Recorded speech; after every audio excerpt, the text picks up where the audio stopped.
നമ്മൾ ഇന്ന് പഠിക്കാൻ പോകുന്നത് അരിത്തമെറ്റിക്കൽ ഓപ്പറേറ്റേഴ്സിനെ പറ്റിയാണ്.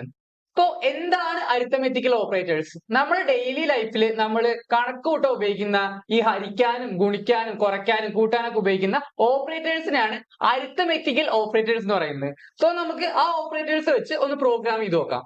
ഓക്കെ, അപ്പൊ നമുക്ക് രണ്ട് നമ്പേഴ്സ് ആഡ് ചെയ്യണം. അപ്പൊ നമ്മൾ അതിനെന്താ ചെയ്യാം? അതിന് ആദ്യം നമുക്ക് വേണ്ടത് ആ രണ്ട് നമ്പേഴ്സ് ആണ്. അപ്പൊ നമുക്ക് ആ രണ്ട് നമ്പേഴ്സ് രണ്ട് വാരിയബിൾ ആയിട്ട് സ്റ്റോർ ചെയ്യാം. അതെങ്ങനെ ചെയ്യാം? നമുക്ക് എല്ലാവർക്കും അറിയാം. നമുക്ക് സ്റ്റോർ ചെയ്യേണ്ടത് ഇന്റ് ഡേറ്റ ടൈപ്പുള്ള വാല്യൂ ആയതുകൊണ്ട് നമ്മൾ ഇന്റ് ടൈപ്പ് ചെയ്തു. അതിനുശേഷം വാരിയബിളിന് ഞാൻ എ എന്നാണ് പേര് കൊടുക്കുന്നത്. എ ഈക്വൽ ടു 10 കൊടുത്തു. ഓക്കെ, അത് കഴിഞ്ഞ് അടുത്ത variable int b equal to 2 എന്നും കൊടുത്തു. ഇനി നമുക്ക് ഈ രണ്ട് വാല്യൂസ് വെച്ച് മാത്തമാറ്റിക്കൽ ഓപ്പറേഷൻസ് നോക്കാം. നമ്മൾ ആദ്യമായിട്ട് നോക്കാൻ പോകുന്നത് ഇത് തമ്മിൽ എങ്ങനെ അഡീഷൻ ചെയ്യുന്നതാണ്. ഓക്കെ, അപ്പൊ നമുക്ക് എല്ലാവർക്കും അറിയാം എയും ബിയും തമ്മിൽ അഡീഷൻ ചെയ്യണമെങ്കിൽ കൂട്ടണമെങ്കിൽ നമ്മൾ ഉപയോഗിക്കേണ്ടത് പ്ലസ് ഓപ്പറേറ്റർ ആണ്. അപ്പൊ നമ്മൾ എങ്ങനെയാ അത് ഉപയോഗിക്കുക? നമുക്ക് എല്ലാവർക്കും അറിയാം, നമ്മൾ ഡെയിലി ലൈഫിൽ ഉപയോഗിക്കുന്ന പോലെ തന്നെ എ പ്ലസ് ബി എന്നാണ് നമ്മൾ ചെയ്യാൻ പോകുന്നത്. അതായത് എയും ബിയും തമ്മിൽ കൂട്ടണം, അതിന് ഉപയോഗിക്കുന്നതാണ് ഈ പ്ലസ് ഓപ്പറേറ്റർ. നമുക്ക് എയും ബിയും മാത്രം കൂട്ടിയാൽ മതിയോ? പോരാ, അതിനെ നമ്മൾ എന്ത് ചെയ്യണം? ഒരു വാരിയബിളിലോട്ട് സ്റ്റോർ ചെയ്യണം. അതിനെങ്ങനെ ചെയ്യാ? നമുക്കറിയാം, നമ്മൾ അതിന് ഇന്റ് എന്ന് പറയുന്ന വാരിയബിൾ ടൈപ്പില് ഡാറ്റ ടൈപ്പിൽ സം എന്ന് പറയുന്ന വാരിയബിൾ ചെയ്യാണ്. ആ വാരിയബിളിലോട്ടാണ് എ പ്ലസ് ബി എന്ന് പറയുന്ന വാല്യൂ നമ്മൾ അസൈൻ ചെയ്യുന്നത്. ഇത് ശരി ശരിയാണോ, വർക്ക് ചെയ്യുന്നുണ്ടോ അറിയാനായിട്ട് നമുക്ക് എന്ത് ചെയ്യാൻ പറ്റും? നമുക്ക് സി ഔട്ടില് സം എന്ന് പ്രിന്റ് ചെയ്ത് നോക്കാൻ പറ്റും അല്ലെ? സി ഔട്ടിൽ സം എന്ന് പ്രിന്റ് ചെയ്താ ഈ പ്ലസ് ഓപ്പറേറ്റർ ഉപയോഗിച്ചാണ് ചെയ്തത്. നമ്മൾ ചെയ്ത് കറക്റ്റ് ആണെങ്കിൽ എന്ത് വരണം? 10 + 2 എന്നുള്ള ആൻസർ 12 എന്ന് വരണം. നമുക്കത് കിട്ടുന്നുണ്ടോ നോക്കാം. ഓക്കെ, നമ്മൾ ചെയ്തു, നമുക്ക് 12 എന്ന് ഉത്തരം കിട്ടിയിട്ടുണ്ട്. ഓക്കെ, ഇനി നമ്മൾ അടുത്ത് നോക്കാൻ പോകുന്നത് ഡിഫറൻസ് ആണ്. അത് സബ്ട്രാക്ഷൻ ഓപ്പറേറ്റർ ആണ്. അപ്പൊ ഡിഫറൻസ് നമുക്ക് നോക്കുക എങ്ങനെയാണ്?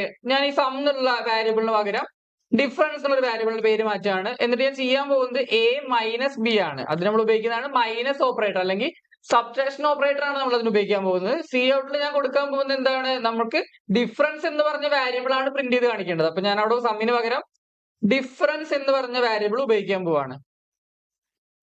നമുക്കത് റൺ ചെയ്ത് നോക്കാം. ഇത് ശരിയാണെങ്കിൽ എന്താ വേണ്ടത്? 10 - 2 എന്നുള്ള ആൻസർ 8 ആണ് വേണ്ടത്.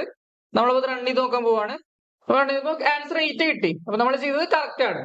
ഇനി നമുക്ക് അടുത്തത് പ്രൊഡക്റ്റ് നോക്കാം. അതായത് മൾട്ടിപ്ലിക്കേഷൻ ശരിയാവുന്നുണ്ടോ നോക്കാം. അപ്പൊ ഞാൻ വാരിയബിളിന്റെ പേര് കൊടുക്കാൻ പോകുന്നത് പ്രോഡക്റ്റ് എന്നാണ്.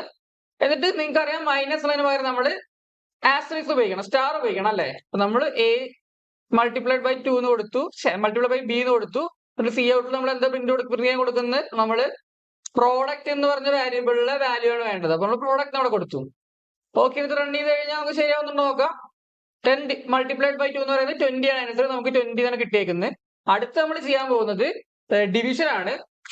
ഡിവിഷൻ ചെയ്യാനായിട്ട് നമ്മൾ 10 എന്ന് പറയുന്ന വാല്യൂവിനെ 2 കൊണ്ട് ഡിവൈഡ് ചെയ്ത് എന്ത് കിട്ടും നോക്കുന്നു. അപ്പൊ നമുക്ക് കിട്ടാൻ പോകുന്നതിന് നമ്മൾ കോഷ്യന്റ് എന്നാണ് പറയാ.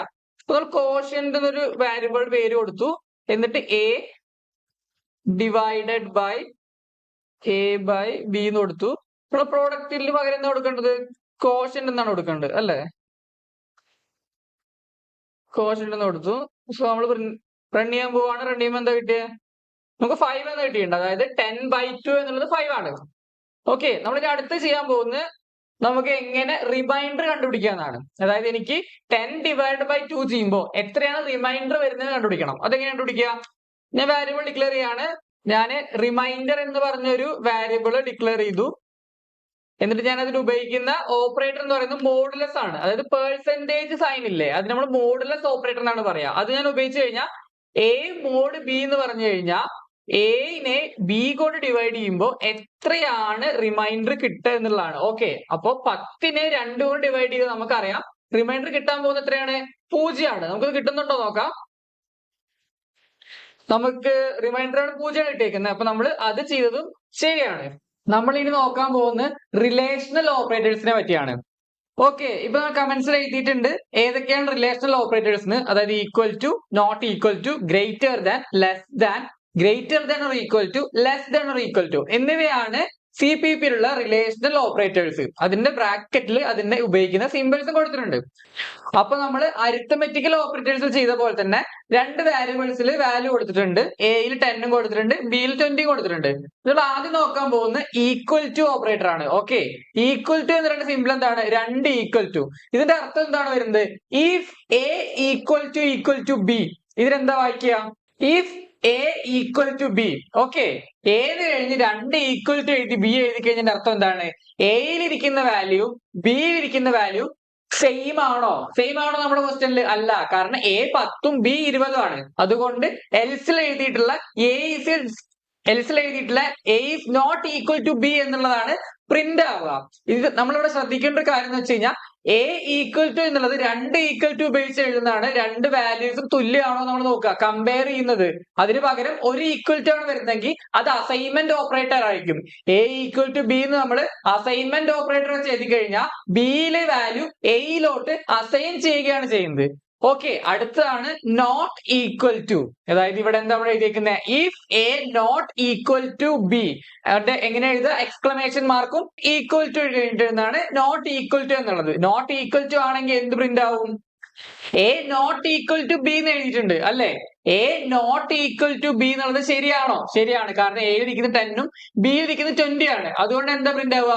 ഇഫ് ബ്ലോക്കിൽ എഴുതിയ A is not equal to B എന്നുള്ളതായിരിക്കും പ്രിന്റ് ആവുക അല്ലെ? ഇനി അതിന് പകരം എയും ബിയും 10 ആയിരുന്നെങ്കിൽ എന്താവും പ്രിന്റ് ആവുക? A is equal to B എന്ന് പ്രിന്റ് ആവുമായിരുന്നു. അടുത്തത് if A greater than B. എയിലിരിക്കുന്ന വാല്യൂ ബിയിനേക്കാളും വലുതാണോ? നമ്മുടെ 10 20 ആണ്, അതുകൊണ്ട് തെറ്റാണ്. അതുകൊണ്ട് എന്തായിരിക്കും? എൽസിലെ പാർട്ടായിരിക്കും പ്രിന്റ് ആവുന്നത്. അത് കഴിഞ്ഞ് ലെസ് ദാൻ എന്ന് പറയുന്നത് സിമിലർ ലോജിക് തന്നെ. A less than B. B എന്ന് പറയുന്ന അവിടെ വലുതുള്ളത് നമ്മുടെ എക്സാമ്പിൾ 10ഉം 20 ആണ്. ഒബ്വിയസ്ലി ബി ശരിയാണ്. അതുകൊണ്ട് ഇഫിലുള്ള ട്രൂ സ്റ്റേറ്റ്മെന്റ് ആയിരിക്കും മാർക്ക് ആവുന്നത്. ഇനി രണ്ടെണ്ണം കൂടെ ഉള്ളത്. ഒന്ന് if A greater than or equal to b. അതിന്റെ അർത്ഥം എന്താണ്? എ എന്ന് പറയുന്നത് ബിനെക്കാളും ഈക്വലോ ഗ്രേറ്ററോ ആണ്. അതായത് ഏതെങ്കിലും ഒന്ന്. അത് ശരിയാണോ ഇതിൽ? അല്ല, കാരണം 10 greater than or equal to 20 അല്ല. അത് രണ്ടും 20 ആയിരുന്നെങ്കിലും എ 20ന്റെ മുകളിലുള്ളതായിരുന്നെങ്കിലും ഇത് ട്രൂ ആയിട്ടുള്ള സി ഔട്ടിലെ എ ഇസ് ഗ്രേറ്റർ ദാൻ എന്ന് പ്രിന്റ് ആവുമായിരുന്നു. അത് കഴിഞ്ഞ് ഒന്നും കൂടെ ഉണ്ട്. എന്താണ്? Less than or equal to എന്നുള്ളത്. ഇവിടെ എന്താണ്? A less than or equal to B ആണോ? ആണ്. കാരണം എന്താണ്? എ 10ഉം ബി 20 ആണ്. അതുകൊണ്ട് A is not less than or equal to B എന്നുള്ളതായിരിക്കും പ്രിന്റ് ആവുക. നിങ്ങൾക്ക് മനസ്സിലായെന്ന് വിചാരിക്കുന്നു. നമുക്കൊന്ന് റൺ ചെയ്ത് നോക്കാം ഇതിന് ഔട്ട്പുട്ട് എന്താ വരുന്നതെന്ന്. നമ്മൾ പറഞ്ഞ പോലെ തന്നെ ഔട്ട്പുട്ട് വരുന്നത്. അപ്പൊ ഇതെല്ലാം നിങ്ങൾക്ക് മനസ്സിലായി എന്ന് വിചാരിക്കുകയാണ്.